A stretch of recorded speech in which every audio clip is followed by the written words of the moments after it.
Peak hours कौन से होते हैं जिसमें आपका यूनिट बहुत ज़्यादा महंगा आपको पड़ता है? तो एक फ्रिज एक दिन में 4 यूनिट्स खर्च करते हैं दिन के वक्त। लेकिन ये जो मैंने आपको टाइमिंग्स बताई हैं, इसमें आप कोशिश करें कि एसी, मोटर्स और इस्त्री, इस किस्म की चीज़ों का आप इस्तेमाल कम करें और इस तरह आपका बिजली का बिल थोड़ा कंट्रोल हो जाएगा। अस्सलाम वालेकुम दोस्तों, मेरा नाम है सऊद शाह और आज की वीडियो में मैं आपको बताऊंगा कि आपके घर में जो बिजली पे चलने वाली चीज़ें हैं वो कौन सी चीज़ कितने यूनिट खाती है और उसका टोटल आपका जो मंथली बिजली का बिल आता है उस पर क्या असर पड़ता है। इसके अलावा मैं आपको ये भी बताऊंगा कि एक यूनिट बेसिकली होता कितना है, इसकी कैलकुलेशन कैसे की जाती है। लेकिन उससे पहले अगर आपने हमारा चैनल सब्सक्राइब नहीं किया तो इसको सब्सक्राइब कर लें। तो चलते हैं वीडियो की तरफ। तो दोस्तों, हर घर में सहूलत के हिसाब से बिजली पे चलने वाली अशिया का इस्तेमाल किया जाता है, लेकिन हर घर का यही मसला है कि जब महीने के एंड में बिल आता है तो एक बम की तरह उन पे गिरता है। पता नहीं मेरा इतना बिल आ कैसे गया है। मैं थोड़ी सी बिजली यूज़ करता हूँ, दिन में एक बार इस्त्री यूज़ कर लेता हूँ घंटे के लिए, मैं फ्रिज मेरा बस चलता है और इसी तरह थोड़ा हाथ खींच के मैं एसी चला लेता हूँ 2-3 घंटे। तो उसके बावजूद मेरा इतना ज़्यादा बिल आ गया है, ये आखिर क्यों आया? तो दोस्तों, मैं सबसे पहले आपको बताता हूँ कि मीटर कौन से होते हैं और यूनिट की कैलकुलेशन उसमें कैसे होती है। मीटर्स 2 किस्म के होते हैं। एक होता है डिस्क वाला मीटर, जो कि आप जैसे देख रहे हैं, इसके एक डिस्क चलती है और इसके साथ इसके यूनिट चलते हैं और इसके ये जो चक्कर हैं, जब ये 600 चक्कर होते हैं तो इसका एक यूनिट काउंट होता है। इसी तरह पहले जैसे आप देखते थे कि रजिस्टर पे लिख के इसकी रीडिंग वो लाइनमैन ले जाता था और बाद में आपको उसके हिसाब से बिल दे जाता था। लेकिन क्या करते थे कुछ लोग, उसमें इसको इस तरह खोल के और इसको ख़ुद मीटर को पीछे कर लेते थे, या मीटर रीडर जो है वो मिला हुआ होता था, उसको थोड़े से पैसे दिए और वो आपका मीटर रिवर्स करके निकल गया। और कभी कभी वो आपकी मीटर को चेक भी नहीं करता था और पिछले हिसाब से एवरेज से आपके यूनिट और आपका यूनिट डाल के आपका बिल आपको मौसूल हो जाता था। लेकिन अब डिजिटल मीटर जो दूसरी किस्म है, ये तो डिस्क मीटर का मैंने आपको बता दिया, इसके अंदर डिस्क चलती है। दूसरा होता है डिजिटल मीटर, जैसे आप देख रहे हैं ये आजकल बहुत ज़्यादा यूज़ होता है। इसमें आप देखते हैं कि पहले तो रजिस्टर यूज़ होता था, अब ये है कि मीटर रीडर आता है, वो इसी की पिक्चर खींच के और पीछे अपने ऑफिस, हेड ऑफिस व्हाट्सएप कर देता है और आपके जैसे आप देख रहे हैं कि बिजली के बिल के ऊपर भी वो पिक्चर नज़र आ रही होती है, जिससे आप मुतमईन होते हैं कि प्रॉपर रीडिंग वो लेके गया और ये मेरी रीडिंग है, इस डेट को इसने रीडिंग ली थी और ये मेरा बिल है। और ये जो डिजिटल मीटर होता है, इसका यूनिट कैसे काउंट होता है, इस पे जैसे आप देख रहे हैं कि रेड लाइट ब्लिंक होती है और जब ये रेड लाइट 3200 दफ़ा ब्लिंक हो तो उसका एक यूनिट बनता है। आप घरों के बाहर देख रहे होंगे कि जिस वक्त ज़्यादा कंजम्पशन हो रही होती है, ज़्यादा चीज़ें घर में चल रही होती हैं, तो ये रेड लाइट बड़ी जल्दी जल्दी ब्लिंक हो रही होती है। और कुछ कंपनीज़ ऐसी भी हैं डिजिटल मीटर बनाती हैं, किसी का 1000 का चक्कर जो है वो 1000 दफ़ा ब्लिंक हो तो एक यूनिट बनता है। लेकिन ज़्यादातर पाकिस्तान में जो न्यू डिजिटल मीटर्स हैं वो 3200 सर्कल्स जब उसके होते हैं या 3200 दफ़ा वो ब्लिंक करता है तो एक यूनिट होता है। ये तो हो गया मीटर। अब ज़रा मैं आपको ये बताता हूँ कि आपके घर में कौन सी बिजली की चलने वाली अशिया कितने यूनिट खाती हैं। सबसे बेसिक फार्मूला मैं आपको बता देता हूँ। जब आपका 1000 वाट चलेगा तो उसका 1 घंटे में 1 यूनिट आपका इस्तेमाल होगा। अभी आप ये हिसाब लगा लें कि आपके घर में कौन सी चीज़ें कितनी चलती हैं, उनका टोटल कर लें और उसमें अगर वो 1 घंटे में 1000 वाट चलते हैं तो वो 1 यूनिट काउंट होगा। अभी ज़रा देखते हैं कि कौन सी चीज़ कितनी यूनिट खाती है।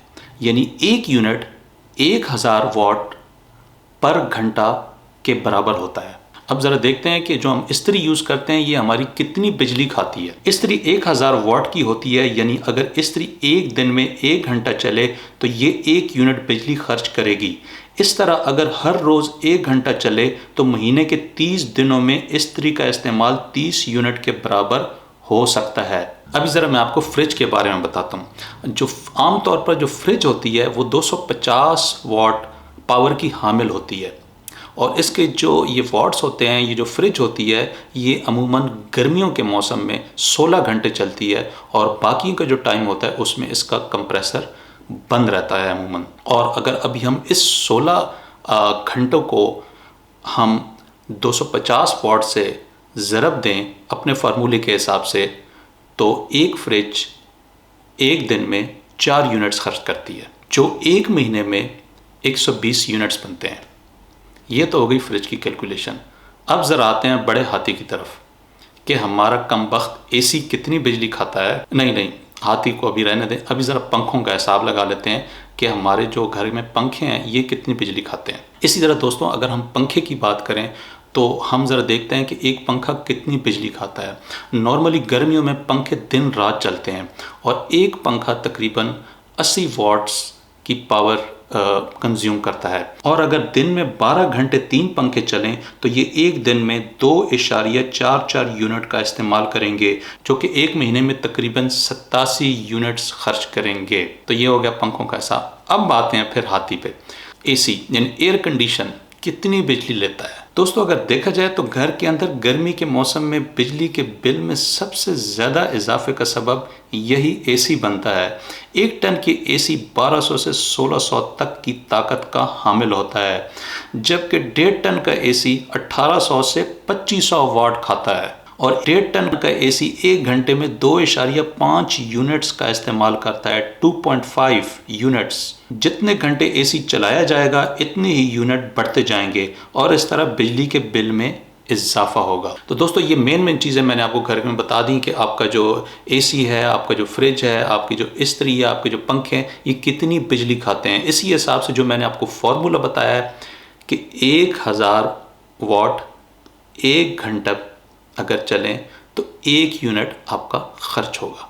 लेकिन जब भी आपको थोड़ी सी टेंशन हो, आपने अपना मीटर देखना है कि आपकी जो सुर्ख बत्ती है मीटर पे वो कितनी स्पीड से चल रही है। वो आपको बाहर ही बता देगी कि आपके घर में कोई ऐसी चीज़ चल रही है जहाँ पे आपने हाथ थोड़ा हौला रखना है। लेकिन हाथ हौला आपने सिर्फ मीटर को देख के नहीं रखना, बल्कि आपने पीक आवर्स में हाथ हौला रखना है। आपको ज़रा मैं ये बता देता हूँ कि पीक आवर्स कौन से होते हैं जिसमें आपका यूनिट बहुत ज़्यादा महंगा आपको पड़ता है। तो दोस्तों, जो बिजली के इस्तेमाल की पीक टाइमिंग्स हैं वो दिसंबर से फरवरी तक शाम 5 बजे से रात 9 बजे तक पीक आवर्स होते हैं। इसी तरह मार्च से मई के महीने में ये टाइमिंग चेंज हो जाती है और शाम 6 बजे से रात 10 बजे तक पीक आवर्स होते हैं। इसी तरह जून में ये फिर चेंज हो जाती है, जून से अगस्त तक शाम 7 बजे से लेके रात 11 बजे तक आपके पीक आवर्स होते हैं। इसी तरह सितंबर से नवंबर में ये पीक आवर्स शाम 6 बजे से लेके रात 10 बजे तक होते हैं। वैसे मैं आपको पीक आवर्स का भी फार्मूला बता देता हूँ कि पीक आवर्स में 1 यूनिट आपको कितने का पड़ता है। पीक आवर्स में बशमूल तमाम जितने भी टैक्सेस हैं, अगर वो भी हम डाल दें तो आपको 1 यूनिट 55 रुपए का होता है। इसलिए इस दौरानिए में एसी, पानी की मोटर, इस्त्री का इस्तेमाल कम करना चाहिए। आप बेहतर है कि सुबह के वक्त कर लें या बहुत ही सुबह के वक्त या दिन के वक्त। लेकिन ये जो मैंने आपको टाइमिंग्स बताई हैं इसमें आप कोशिश करें कि एसी, मोटर्स और इस्त्री, इस किस्म की चीज़ों का आप इस्तेमाल कम करें और इस तरह आपका बिजली का बिल थोड़ा कंट्रोल हो जाएगा। दोस्तों, अगर वीडियो पसंद आई है तो इसे लाइक कर दें और चैनल को अगर सब्सक्राइब नहीं किया तो अभी सब्सक्राइब कर लें। मिलते हैं इस तरह की नई वीडियो में, तब तक के लिए अल्लाह हाफिज़।